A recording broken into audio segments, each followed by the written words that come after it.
আজকের এই বিশ্লেষণে সবাইকে স্বাগত। আজ আমরা প্রাচীন গ্রিসের প্রখ্যাত গল্পকার এইসপের অত্যন্ত ছোট কিন্তু দার্শনিক দিক থেকে বিশাল গভীর একটি উপকথা নিয়ে আলোচনা করব। উপকথাটির নাম মশা ও ষাঁড়। সত্যি বলতে এটি শুধু একটি সাধারণ প্রাণীর গল্প নয়, বরং মানুষের চিন্তাধারা আর আত্মকেন্দ্রিকতার একটা দারুণ প্রতিফলন। এই গল্পে আমরা এমন কিছু মনস্তাত্ত্বিক দিক খুঁজে পাব যা যুগ যুগ ধরে একেবারে নিখুঁতভাবে প্রাসঙ্গিক। আচ্ছা চলুন একদম গভীরে ঢোকা যাক। শুরুতেই এই দুটো প্রাণীর শারীরিক আকারের বিশাল পার্থক্যের বিষয়টা একটু মাথায় রাখা দরকার। এখানে একদিকে রয়েছে একটা বিশাল শক্তিশালী আর শান্ত ষাঁড়, আর ঠিক অন্যদিকে রয়েছে একটা অতি ক্ষুদ্র পতঙ্গ, মানে একটা মশা।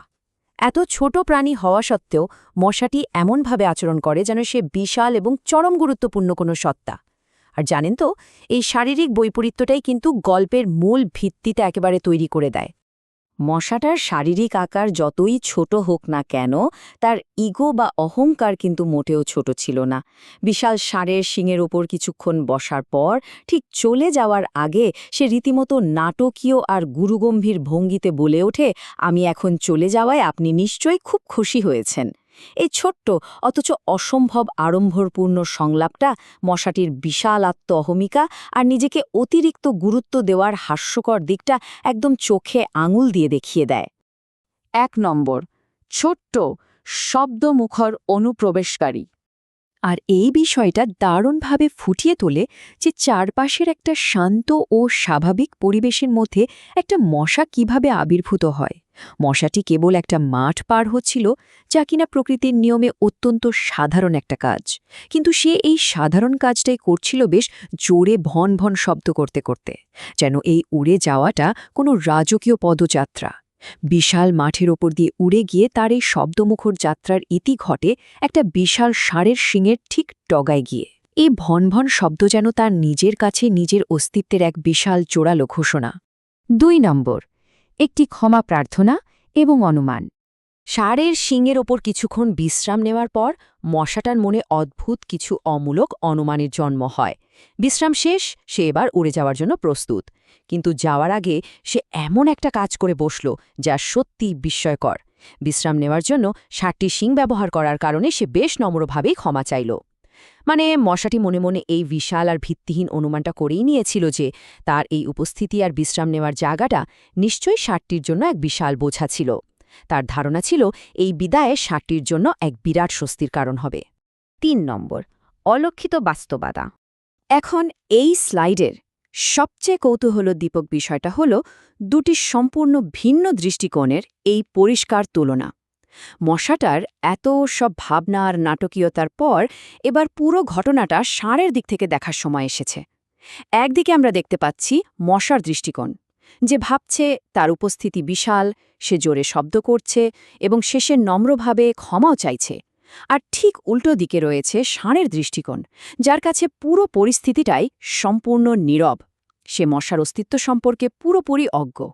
মশার এই ফোপানো অহংকার যেন ষাঁড়ের এই চরম নিষ্পৃহতার সামনে এসে এক নিমেষেই চুরমার হয়ে যায়। গল্পের মূল কৌতুক বা পাঞ্চলাইনটা কিন্তু এখানেই লুকিয়ে আছে। মশার সেই বিশাল অহংকারপূর্ণ ক্ষমা প্রার্থনার পর ষাঁড়টির উত্তর অত্যন্ত সহজ এবং সরাসরি। ষাঁড়টি একেবারে সোজাসাপটা জানিয়ে দেয় যে সে মশাটিকে মোটেই খেয়াল করেনি। মশাটি কখন এলো, কখন বসলো আর কখন চলে যাচ্ছে তার কিছুই এই বিশাল প্রাণীটির নজরে পড়েনি। এই একটা মাত্র বাক্য পুরো পরিস্থিতিটাকে এক অদ্ভুত কিন্তু চরম বাস্তবতার মাটিতে আছড়ে ফেলে। চলুন পরের অংশে যাই এবং দেখি বিষয়টা কীভাবে দাঁড়ায়। 4 নম্বর, গুরুত্বের মোহ। এই ছোট্ট উপকথাটি শুধু দুটি প্রাণীর মাঝেই সীমাবদ্ধ নেই, এর মূল লক্ষ্য হল মানুষের মনস্তত্ত্ব। এটি আমাদের নিজেদের সম্পর্কে আমাদের ধারণা এবং বাস্তবতার মধ্যকার পার্থক্যকে খুব সূক্ষ্মভাবে চোখের সামনে তুলে ধরে। গল্পে উল্লেখিত মূল বিষয়টা হল এই অহংকার বা নিজেদের উপস্থিতিকে অতিরিক্ত বড় বলে মনে করা। আমাদের উৎস উপাদানে ঠিক এই কথাটি বলা হয়েছে।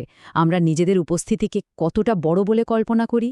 মানুষের একটা খুব সাধারণ প্রবণতা হল পৃথিবীতে নিজের গুরুত্বকে একটু বেশি বাড়িয়ে দেখা। আমরা অনেক সময় মশার মতো ভাবি যে আমাদের প্রতিটি পদক্ষেপ চারপাশের পরিবেশ এবং জগতের উপর বিশাল প্রভাব ফেলছে, যা আদতে একটা মোহ ছাড়া আর কিছুই নয়।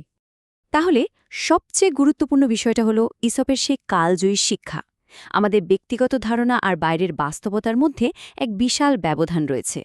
আমরা নিজেদের কল্পনায় যে বিশাল অস্তিত্ব তৈরি করি, বাস্তবে পৃথিবী তার খুব সামান্যই উপলব্ধি করে। আমাদের চারপাশের বিশাল জগতে আমাদের অহংকারগুলো অনেক সময় সে ষাঁড়ের শিঙে বসা ক্ষুদ্র মশাটির মতোই গুরুত্বহীন হয়ে যায়। পরিশেষে এই অত্যন্ত গভীর একটা প্রশ্ন রেখে আজকের এই বিশ্লেষণ শেষ করা যাক।